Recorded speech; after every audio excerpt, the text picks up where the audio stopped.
உள்துறை அமைச்சர் அமித்ஷா எத்தனை முறை தமிழ்நாடு வந்தாலும் எந்த மாற்றமும் வரப்போவதில்லை என திமுக அமைப்பு செயலாளர் RS பாரதி தெரிவித்துள்ளார்.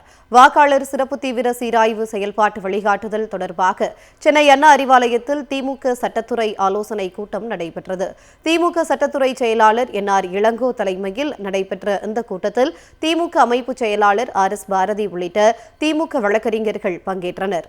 இதனையடுத்து செய்தியாளர்களிடம் பேசிய RS பாரதி SIR பணிகளின் பாதிப்பு குறித்து நாடாளுமன்றத்தில் வலுவாக எதிர்த்தது திமுக தான் என்று தெரிவித்தார்.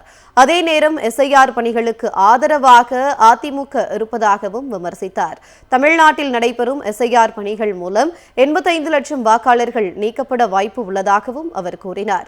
அரசியல் கட்சிகளிடம் ஆலோசிக்காமல் தமிழ்நாட்டில் வாக்குச்சாவடி மையங்களை தேர்தல் ஆணையம் அதிகரித்தது ஏன் என்றும் RS பாரதி கேள்வி எழுப்பினார்.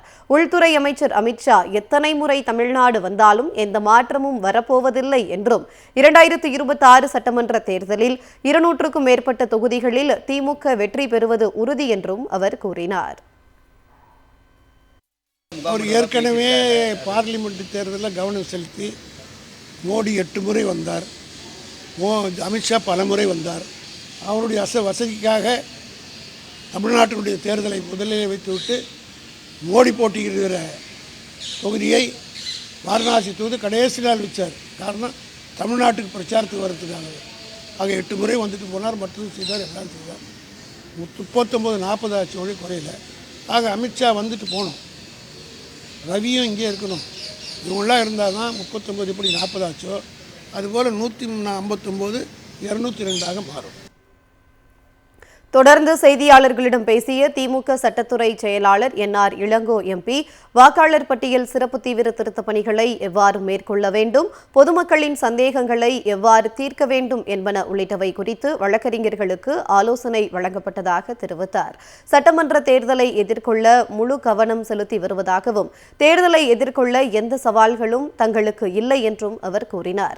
தமிழ்நாட்டில் SIR மூலம் 80 லட்சம் வாக்காளர்கள் நீக்கப்படலாம் என சந்தேகம் எழுந்துள்ளதாக குறிப்பிட்ட அவர், வரும் 19க்கு பிறகு தீவிரமாக இதில் கவனம் செலுத்துவோம் என்றும் யாருடைய வாக்குகளும் நீக்கப்படக்கூடாது என்பதில் உறுதியாக இருப்பதாகவும் தெரிவித்தார்.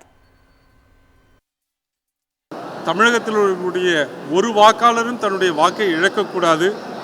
அதற்காக திராவிட முன்னேற்ற கழகத்தினுடைய BLA2க்கள் எப்படி களத்தில் இருக்க வேண்டும், அவர்களுக்கு என்ன சட்ட உதவிகளை செய்திட வேண்டும் என்பதை வழக்கறிஞர் அணி தீவிரமாக கலந்தாலோசித்து அதற்கு உரிய முடிவுகளை எடுத்திருக்கிறோம். நாங்கள் மக்களோடு மக்களாக துணை நிற்போம்.